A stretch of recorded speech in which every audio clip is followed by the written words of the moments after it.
ITI ಹಾಗೂ diploma complete ಆದಂಥ ವಿದ್ಯಾರ್ಥಿಗಳು ಕೇಂದ್ರ ಸರ್ಕಾರದ ಅಪ್ರೆಂಟಿಸ್ಶಿಪ್ ಟ್ರೈನಿಂಗ್ ಸ್ಕೀಮ್ನ ಅಡಿಯಲ್ಲಿ ಕಂಪನಿಗಳಿಗೆ ಜಾಯಿನ್ ಆಗಬಹುದು. ಯಾವುದೇ ಕಂಪನಿಗೆ ಅಪ್ರೆಂಟಿಸ್ಶಿಪ್ ಸ್ಕೀಮ್ನ ಅಡಿಯಲ್ಲಿ ಜಾಯಿನ್ ಆಗಬೇಕಾದರೆ ಅಪ್ರೆಂಟಿಸ್ಶಿಪ್ NAPS ಪೋರ್ಟಲಲ್ಲಿ ಲಾಗಿನ್ ಆಗುವುದು ಮುಖ್ಯವಾಗಿದೆ. ಈ ವಿಡಿಯೋದಲ್ಲಿ NAPS ರಿಜಿಸ್ಟ್ರೇಷನ್ ಮಾಡುವುದು ಹೇಗೆ ಎಂದು ತಿಳಿಸಿಕೊಡುತ್ತೇನೆ. NAPS ಪೋರ್ಟಲಲ್ಲಿ ನಾವು ರಿಜಿಸ್ಟರ್ ಮಾಡಬೇಕು ಅಂತಂದರೆ ಮೊದಲು ಗೂಗಲ್ಗೆ ಹೋಗಬೇಕು. ಗೂಗಲ್ಗೆ ಹೋಗ್ಬಿಟ್ಟು NAPS ರಿಜಿಸ್ಟ್ರೇಷನ್ ಅಂತ ಟೈಪ್ ಮಾಡಿದ್ರೆ NAPSನ ವೆಬ್ಸೈಟ್ ಓಪನ್ ಆಗುತ್ತೆ. NAPSನ ವೆಬ್ಸೈಟ್ ಓಪನ್ ಮಾಡಬೇಕು. ಓಪನ್ ಆದರೆ ಅಲ್ಲಿ ಒಳಗಡೆ ನೀವು ಮೇಲ್ಗಡೆ ಲಾಗಿನ್ ಆರ್ ರಿಜಿಸ್ಟರ್ಡ್ ಅಂತ ಕಾಣಿಸ್ತಿದೆ. ಅದ್ರ ಮೇಲೆ ಕ್ಲಿಕ್ ಮಾಡಿದ್ರೆ ಕ್ಯಾಂಡಿಡೇಟ್ ಅಂತ ನಿಮಗೆ ಬರುತ್ತೆ. ಕ್ಯಾಂಡಿಡೇಟ್ ಮೇಲೆ ನೀವು ಕ್ಲಿಕ್ ಮಾಡಬೇಕು. ಕ್ಯಾಂಡಿಡೇಟ್ ಮೇಲೆ ನೀವು ಕ್ಲಿಕ್ ಮಾಡಿದ್ರೆ ಕೆಳಗಡೆ ಲಾಗಿನ್ ಆ್ಯಸ್ ಎ ಕ್ಯಾಂಡಿಡೇಟ್ ಮತ್ತು ರಿಜಿಸ್ಟರ್ಡ್ ಆ್ಯಸ್ ಎ ಕ್ಯಾಂಡಿಡೇಟ್ ಅಂತ ಇದೆ. ನೀವು ಮೊದಲಿಗೆ ರಿಜಿಸ್ಟರ್ಡ್ ಆ್ಯಸ್ ಎ ಕ್ಯಾಂಡಿಡೇಟ್ ಕೊಡಬೇಕು. ರಿಜಿಸ್ಟರ್ಡ್ ಆ್ಯಸ್ ಎ ಕ್ಯಾಂಡಿಡೇಟ್ ಕೊಟ್ಬಿಟ್ಟು ನಿಮ್ಮ ಮೇಲ್ಗಡೆ ಮೊಬೈಲ್ ನಂಬರು ಮತ್ತು ಕೆಳಗಡೆ ನಿಮ್ಮ ಇಮೇಲ್ ID ನ ಟೈಪ್ ಮಾಡಬೇಕು.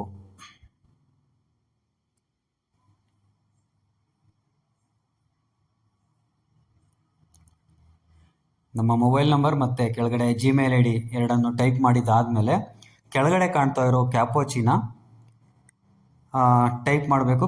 ಟೈಪ್ ಮಾಡಿದಾದಮೇಲೆ ಇಲ್ಲಿ ರೈಟ್ ಸೈಡಲ್ಲಿ ಕಾಣ್ತಿರೋ ವೆರಿಫೈ ಬಟನ್ ಮೇಲೆ ಕ್ಲಿಕ್ ಮಾಡಿದ್ರೆ ಅದು ವೆರಿಫೈ ಆಗುತ್ತೆ. ಕ್ಯಾಪೋಚಿ ವೆರಿಫೈ ಆದರೆ ವೆರಿಫೈ ಆದ ನಂತರ ಕೆಳಗಡೆ ಕಾಣಿಸ್ತಿರೋ ರಿಜಿಸ್ಟರ್ ಮೇಲೆ ಕ್ಲಿಕ್ ಮಾಡಬೇಕು. ಕ್ಯಾಪೋಚಿ ವೆರಿಫೈಡ್ ಸಕ್ಸಸ್ಫುಲಿ ಅಂತ ಬಂದಾದಮೇಲೆ ರಿಜಿಸ್ಟರ್ಡ್ ಕೊಟ್ಟರೆ ನಿಮ್ಮ ಮೊಬೈಲ್ ನಂಬರ್ಗೆ ಮತ್ತು ನೀವು ಹಾಕಿರುವಂಥ ಇಮೇಲ್ IDಗೆ ಒಂದು OTP ಹೋಗುತ್ತೆ. ನೀವು ನಿಮ್ಮ ಇಮೇಲ್ ID ಎಲ್ಲಾದ್ರೂ ನೀವು OTP ತೊಗೋಬೋದು, ಅಥವಾ ನಿಮ್ಮ ಮೊಬೈಲ್ ನಂಬರ್ಗಾದ್ರೂ ಒಂದು ಟೆಕ್ಸ್ಟ್ ಮೆಸೇಜ್ ಬಂದಿರುತ್ತೆ. ಆ OTPನ ತೊಗೊಂಡು ನೀವು ಇಲ್ಲಿ ಟೈಪ್ ಮಾಡಬೇಕು. ಆ OTPನ ಟೈಪ್ ಮಾಡಿ ಇಲ್ಲಿ ಸಬ್ಮಿಟ್ ಅಂತ ಕೊಟ್ಟರೆ ನಿಮಗೆ ಒಂದು ರಿಜಿಸ್ಟರ್ಡ್ ಸಕ್ಸಸ್ಫುಲಿ ಅಂತ ನಿಮಗೆ ಒಂದು ಗೌರ್ಮೆಂಟ್ ಕಡೆಯಿಂದ ಒಂದು AP ಕೋಡನ್ನು ಕೊಡ್ತಾರೆ. ಅದಾದಮೇಲೆ ನೀವು ನಿಮ್ಮ Gmail ID, ನೀವು ಲಾಗಿನ್ ಆಗಿರೋ ನಿಮ್ಮ Gmail IDಗೆ ಒಂದು ಮೇಲ್ ಬಂದಿರುತ್ತೆ. ನಿಮ್ಮ Gmailನ ನೀವು ಓಪನ್ ಮಾಡಬೇಕು. ನಿಮ್ಮ Gmail ID ಹತ್ರ ನೀವು ಹೋಗಬೇಕು. ನಿಮ್ಮ Gmail IDಗೆ ನೀವು ಹೋದರೆ ನಿಮ್ಮ Gmail IDಯಲ್ಲಿ ಒಂದು ಮೇಲ್ ಬಂದಿರುತ್ತೆ. ಅಪ್ರೆಂಟಿಸ್ಶಿಪ್ ಇಂಡಿಯಾದಿಂದ ಒಂದು ಮೇಲ್ ಬಂದಿರುತ್ತೆ ಈ ಥರ. ಆ ಮೇಲ್ನ ಓಪನ್ ಮಾಡಿಬಿಟ್ಟು ಅಲ್ಲಿ ಆಕ್ಟಿವೇಟ್ ಅಂತ ಕಾಣಿಸ್ತಿದೆಯಲ್ಲ, ಆಕ್ಟಿವೇಟ್ ಮೇಲೆ ನೀವು ಕ್ಲಿಕ್ ಮಾಡಬೇಕು. ಆಕ್ಟಿವೇಟ್ ಮೇಲೆ ಕ್ಲಿಕ್ ಮಾಡಿದ್ರೆ ನಿಮಗೆ ವೆಬ್ಸೈಟು ಓಪನ್ ಆಗುತ್ತೆ. ವೆಬ್ಸೈಟ್ ಓಪನ್ ಆದಾಗ ಮತ್ತೆ ನೀವು ಫಸ್ಟಿಂದ ಏನು ಮಾಡಬೇಕು, ಮತ್ತೆ ಲಾಗಿನ್ಗೆ ಹೋಗ್ಬಿಟ್ಟು ಲಾಗಿನ್ ಆ್ಯಸ್ ಎ ಕ್ಯಾಂಡಿಡೇಟ್ ಕೊಟ್ಟು ಇಲ್ಲಿ ಕೆಳಗಡೆ ಬಂದು ಲಾಗಿನ್ ಆ್ಯಸ್ ಎ ಕ್ಯಾಂಡಿಡೇಟ್ ಕೊಟ್ಟು ನಿಮ್ಮದು ಇಮೇಲ್ ID, ನೀವು ಯಾವುದು ಇಮೇಲ್ ID ಕೊಟ್ಟಿರ್ತೀರೋ ಆ ಇಮೇಲ್ IDನ ಇಲ್ಲಿ ಟೈಪ್ ಮಾಡಬೇಕು. ಅದಾದಮೇಲೆ ಕೆಳಗಡೆ ಕ್ಯಾಪೋಚ್ ಟೈಪ್ ಮಾಡಬೇಕು. ಟೈಪ್ ಮಾಡಿಬಿಟ್ಟು ವೆರಿಫೈ ಕೊಟ್ಟು, ಫಸ್ಟ್ ಯಾವ ಥರ ಮಾಡಿರ್ತೀರೋ ಅದೇ ಥರನೇ ವೆರಿಫೈ ಕೊಟ್ಟು ಸಬ್ಮಿಟ್ ಕೊಡಬೇಕು. ಸಬ್ಮಿಟ್ ಕೊಟ್ಟರೆ ಮತ್ತೆ ನಿಮ್ಮ ಮೊಬೈಲ್ ನಂಬರ್ಗೆ ಮತ್ತು ನಿಮ್ಮ Gmail IDಗೆ ಒಂದು OTP ಹೋಗಿರುತ್ತೆ. ನಿಮ್ಮ ಇಮೇಲ್ IDಲಾದರೂ ಆಯಿತು ಅಥವಾ ನಿಮ್ಮ ಮೊಬೈಲ್ ನಂಬರ್ನಲ್ಲಾದರೂ ಆಯಿತು. ಆ OTPನ ತೊಗೊಂಡು ನೀವು ಇಲ್ಲಿ ಟೈಪ್ ಮಾಡಿ ಸಬ್ಮಿಟ್ ಕೊಟ್ಟರೆ ಒಳಗಡೆ ನಿಮ್ಮ ಪ್ರೊಫೈಲ್ ಓಪನ್ ಆಗುತ್ತೆ. ನಿಮ್ಮ KYC ಮತ್ತು ನಿಮ್ಮ ಮಾಸ್ ಕಾರ್ಡ್ಸು, ನಿಮ್ಮ bank account details, father name, mother name ಮತ್ತು ನಿಮ್ಮ ಸಿಗ್ನೇಚರ್ನ ಅಪ್ಡೇಟ್ ಮಾಡಬೇಕು. ಇಲ್ಲಿ ಅಪ್ಡೇಟ್ ಮಾಡಬೇಕು ಅಂದರೆ ಫಸ್ಟು ಮೊದಲಿಗೆ ನೀವು ನಿಮ್ಮ ಆಧಾರನ್ನು ಅಪ್ಡೇಟ್ ಮಾಡಬೇಕು. ಇಲ್ಲಿ ಬಂದ್ಬಿಟ್ಟು ನಿಮ್ಮ ಆಧಾರ್ ನಂಬರ್ನ ಟೈಪ್ ಮಾಡಿ ಕೆಳಗಡೆ ಕಾಣಿಸ್ತಿರೋ ಅಲ್ಲಿ ಅಗ್ರಿ ಕೊಟ್ಬಿಟ್ಟು ಬಂದು ಸೆಂಡ್ OTP ಕೊಡಬೇಕು.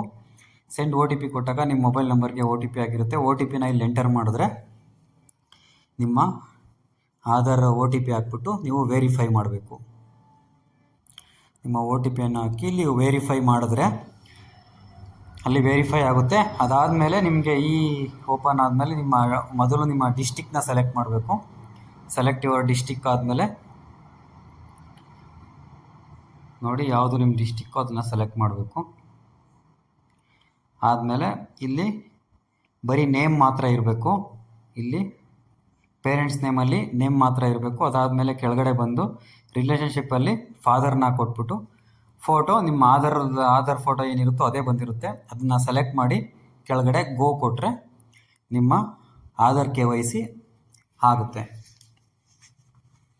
ನಿಮ್ಮ ಆಧಾರ್ ಅಪ್ಡೇಟ್ ಆಗಿದೆ. ಆಧಾರ್ ಅಪ್ಡೇಟ್ ಆದಮೇಲೆ ಇಲ್ಲಿ ಕೆಳಗಡೆ ಬನ್ನಿ, ಮತ್ತು ಬ್ಯಾಂಕ್ ಡೀಟೇಲ್ಸ್, ಕ್ಯಾಂಡಿಡೇಟ್ ಕ್ವಾಲಿಫಿಕೇಷನ್ ಎಲ್ಲ ಇದೆ.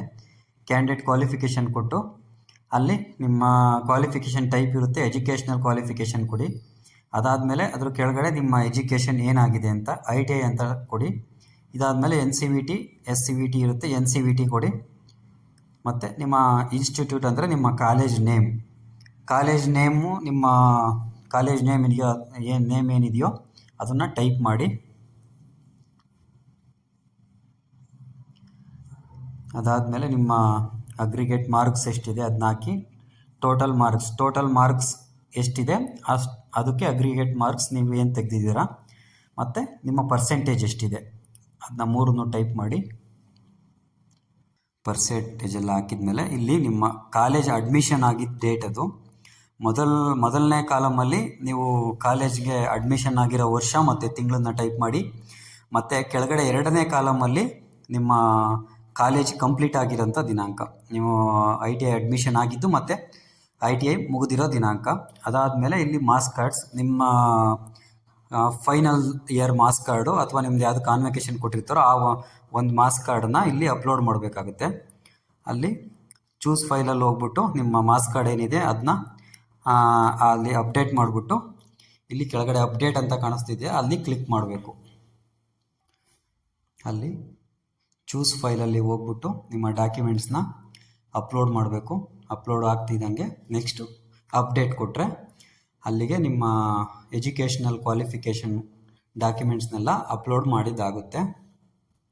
ಅದಾದಮೇಲೆ ಮತ್ತೆ ಬ್ಯಾಕ್ ಬನ್ನಿ, ಮತ್ತು ಡ್ಯಾಶ್ ಬೋರ್ಡಿಗೆ ಹೋಗ್ಬಿಟ್ಟು ಅಲ್ಲಿ ನೀವು ಸ್ಕ್ರೋಲ್ ಮಾಡಿದ್ರೆ ನಿಮ್ಮ ಈಗ ಮದರ್ಸ್ ನೇಮನ್ನು ಅಪ್ಡೇಟ್ ಮಾಡಿ. ಕೆಳಗಡೆ ಸ್ಕ್ರಾಲ್ ಮಾಡ್ತಾ ಹೋದರೆ ಇಲ್ಲಿ ಮದರ್ ನೇಮಲ್ಲಿ ನಿಮ್ಮ ತಾಯಿ ಹೆಸರನ್ನು ಟೈಪ್ ಮಾಡಿ.